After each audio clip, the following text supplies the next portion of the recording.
അസ്സലാമു അലൈക്കും വറഹ്മത്തുള്ളാഹി വബറകാതുഹു. ബിസ്മില്ലാഹിർ റഹ്മാനിർ റഹീം. അൽഹംദുലില്ലാഹി റബ്ബിൽ ആലമീൻ. അല്ലാഹുമ്മ സ്വല്ലി വസല്ലിം വബാരിക് അലാ റസൂലിക സയ്യിദിനാ മുഹമ്മദിൻ വഅലാ ആലി സയ്യിദിനാ മുഹമ്മദ്. മാഷാ അല്ലാഹു കാന വമാ ലം യശഅ ലം യകുൻ വലാ ഹൗല വലാ ഖുവത ഇല്ലാ ബില്ലാഹിൽ അലിയിൽ അദീം. പ്രിയമുള്ള സഹോദരന്മാരെ, സഹോദരിമാരെ, ചെറിയ ചെറിയ അമലുകൾ മുഖേന വലിയ പുണ്യം ലഭിക്കുന്ന കാര്യങ്ങളെക്കുറിച്ചാണ് നാം പറഞ്ഞു വരുന്നത്. ചെറിയ അമലുകൾക്ക് വലിയ പുണ്യമുള്ളതുപോലെ തന്നെ നമുക്ക് വളരെ നിസ്സാരവും ചെറുതുമാണെന്ന് തോന്നുന്ന കുറ്റകൃത്യങ്ങളുമുണ്ട്.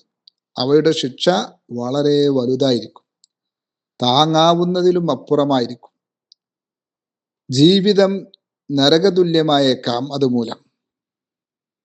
അത്തരം ഒരു തിരുവചനം ഇന്ന് നമുക്ക് കേൾക്കാം.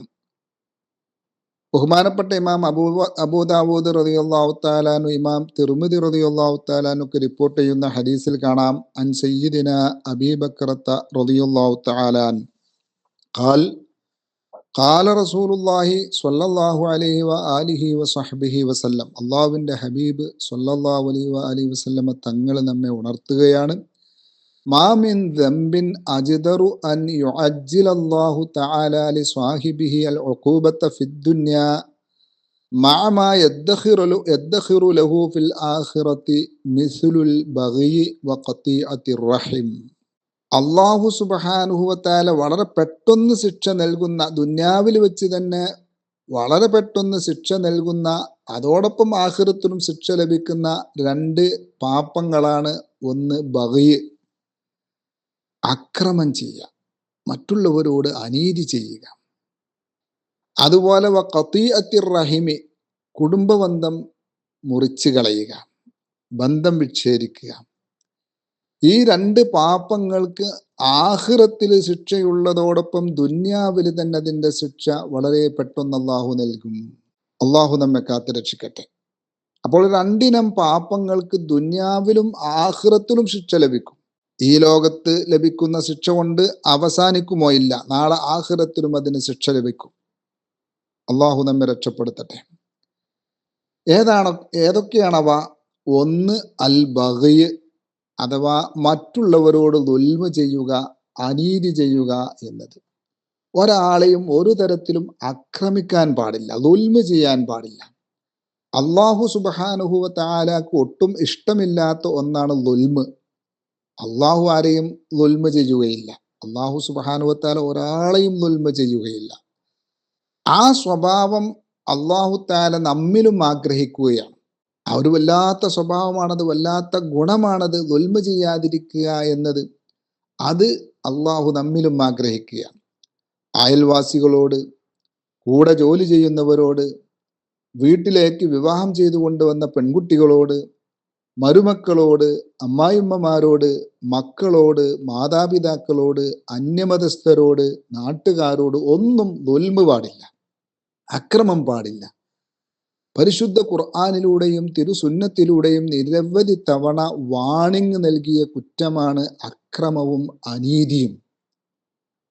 അത്തരം ദുൽമുകളോ അനീതികളോ നമ്മിൽ നിന്ന് വന്നുപോയിട്ടുണ്ടെങ്കിൽ ഈ പരിശുദ്ധ റമദാനിൽ നാം അവരോട് പൊരുത്തപ്പെടിക്കുക.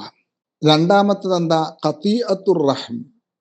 ഖതീഅത്തുർ റഹിം അഥവാ കുടുംബ ബന്ധങ്ങൾ മുറിക്കുക, അത് തകർക്കുക എന്നത്. ജ്യേഷ്ഠാനുജന്മാരോട് പിണങ്ങുക, സഹോദര സഹോദരിമാര് പിണങ്ങുക, നിസ്സാര വിഷയങ്ങൾക്ക് വേണ്ടി വാശിയും വീറും കാണിച്ച് പിണങ്ങിയും മിണ്ടാതെയും സഹായങ്ങൾ നിഷേധിച്ചും പാരവച്ചും കഴിയുക. വിവാഹ ബന്ധങ്ങൾ പോലും തകർക്കുക, വിവാഹാലോചനയുമായി വരുന്നവരോട് ഇല്ലാത്ത കളവുകൾ പറഞ്ഞു പാരവെക്കുക. ഇതൊക്കെ കുടുംബബന്ധം പൊളിക്കലാണ്, ഇല്ലായ്മ ചെയ്യലാണ്. ഇവയിലൊക്കെ വലിയ പങ്ക് നമ്മുടെ സഹോദരിമാർ, സ്ത്രീകൾ വഹിക്കുന്നുണ്ട്. ഭർത്താക്കന്മാരോട് കുസുകുസ് പറഞ്ഞ് ഭർത്താവിൻ്റെ മാതാവിനെയും സഹോദരിമാരെയും പിണക്കുക. ചില പെങ്ങന്മാരുണ്ട്, ആങ്ങളമാരെ സ്വാധീനിച്ച് അവരുടെ ഭാര്യമാരുമായി ഭർത്താക്കന്മാരെ പിണക്കുന്നവർ, അല്ലെങ്കിൽ സഹോദരന്മാരെ പിണക്കുന്നവർ. ഇതൊക്കെ കുടുംബബന്ധം തകർക്കലും അതോടൊപ്പം ദുൽമുമാണ്. സ്വന്തം മാതാപിതാക്കളുമായും ഭർത്താവിൻ്റെയോ ഭാര്യമാരുടെയോ മാതാപിതാക്കളുമായും പിണങ്ങി നിൽക്കുന്നവരുണ്ട്. ഇങ്ങനെ കുടുംബ ബന്ധങ്ങൾ പാലിക്കാത്തവർക്കും അക്രമവും അനീതിയും ചെയ്യുന്നവർക്കും ദുനിയാവിൽ വെച്ച് തന്നെ അല്ലാഹു സുബ്ഹാനഹു വ തആല ശിക്ഷ നൽകുമെന്നാണ് പരിശുദ്ധമായ ഈ ഹദീസിലുള്ളത്. അള്ളാഹു നമ്മെ കാക്കട്ടെ. പലരുടെയും ജീവിതത്തിന് രസവും സുഖവും സന്തോഷവും ഇല്ലാത്തതിൻ്റെ കാരണം അന്വേഷിക്കുമ്പോൾ അവസാനം ചെന്നെത്തുന്നത് ഈ രണ്ട് കാര്യങ്ങളിൽ ഏതെങ്കിലും ഒന്ന് ഉള്ളവരായിട്ടാണ്. അത്തരക്കാരുടെ വീട്ടിൽ എന്നും അസുഖങ്ങൾ, ഇന്ന് ഭാര്യക്കാണെങ്കിൽ നാളെ മക്കൾക്ക്, ഇന്ന ഭർത്താവിന്, അങ്ങനെ എന്നും അസുഖങ്ങൾ. എത്ര സമ്പാദിച്ചിട്ടും ബറക്കത്ത് കുറവ്, മക്കളിൽ പ്രതീക്ഷിച്ച പുരോഗതി ലഭിക്കുന്നില്ല, ഭാര്യാഭർത്താക്കന്മാർക്കിടയിൽ സ്നേഹവും ഇഷ്ടവുമില്ലാതെ കഷ്ടപ്പെട്ടുള്ള ജീവിതം, വീട്ടിൽ ഒരു സുഖവുമില്ല, വീട്ടിലേക്ക് കയറുമ്പോൾ ഒരു ആശ്വാസമോ അനുഭൂതിയോ ലഭിക്കുന്നില്ല. ഇവയൊക്കെ ഇത്തരം പാപങ്ങളുടെ ശിക്ഷയാവാം. നമ്മളതറിയുന്നില്ല.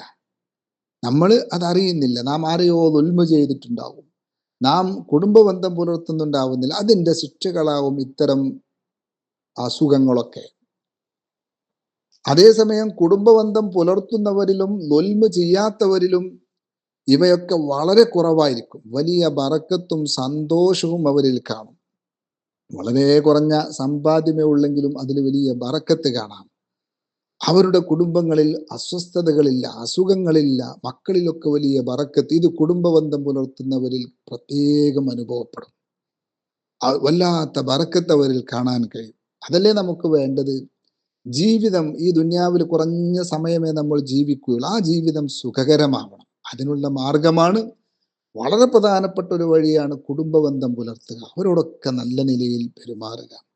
പോരായ്മകളും അപാകതകളും ഒക്കെ വന്നേക്കാം. ഒരു പക്ഷേ സാഹചര്യത്തിനടിമപ്പെട്ട് ചീത്തവിളിയും വക്കാണങ്ങളും ഒക്കെ ഉണ്ടായിട്ടുണ്ടാവാം. അത് ആ നിമിഷം കഴിഞ്ഞു. അത് മറക്കുക, അത് പൊരുത്തപ്പെട്ടു കൊടുക്കുക. വീണ്ടും അവരോട് നല്ല നിലയിൽ പെരുമാറുക. പൊരുത്തപ്പെടിയിക്കേണ്ടത് പൊരുത്തപ്പെടിയിക്കുക, മാപ്പ് പറയേണ്ടത് മാപ്പ് പറയുക. ഇങ്ങനെ കുടുംബ ബന്ധം നല്ല നിലയിൽ വർത്തിച്ചാൽ ജീവിതത്തിൽ വല്ലാത്ത സന്തോഷമുണ്ടാകും, സുഖമുണ്ടാകും. അല്ലാഹു സുബ്ഹാനഹു വ തആല നമ്മെ ഇത്തരം പാപങ്ങളിൽ നിന്ന് രക്ഷപ്പെടുത്തട്ടെ. നമ്മുടെ എല്ലാ ഖൈറായ ഉദ്ദേശങ്ങളും അല്ലാഹു പൂർത്തീകരിച്ചു തരട്ടെ. യുദ്ധം പോലുള്ള ബലാകളിൽ നിന്ന് അല്ലാഹു തആല മുസ്ലിം ഉമ്മത്തിനെ കാത്തു രക്ഷിക്കട്ടെ. എല്ലാ മുസ്ലിമീങ്ങൾക്കും ഇസ്സത്ത് നൽകട്ടെ. മരണപ്പെട്ടവരുടെ ഖബറുകളൊക്കെ അല്ലാഹു തആല സ്വർഗ്ഗപ്പൂന്തോപ്പാട്, അവരുടെ പാപങ്ങൾ അല്ലാഹു പൊരുത്തപ്പെട്ടു കൊടുക്കട്ടെ. നമുക്കും അല്ലാഹു തആല ഹുസ്നുൽ ഖാത്തിമത്തും സ്വർഗവും നൽകട്ടെ. വസല്ലല്ലാഹു വസല്ലമ അലാ സയ്യിദിനാ മുഹമ്മദിൻ വഅലാ ആലിഹി വസഹ്ബിഹി വസല്ലമ വൽഹംദുലില്ലാഹി റബ്ബിൽ ആലമീൻ.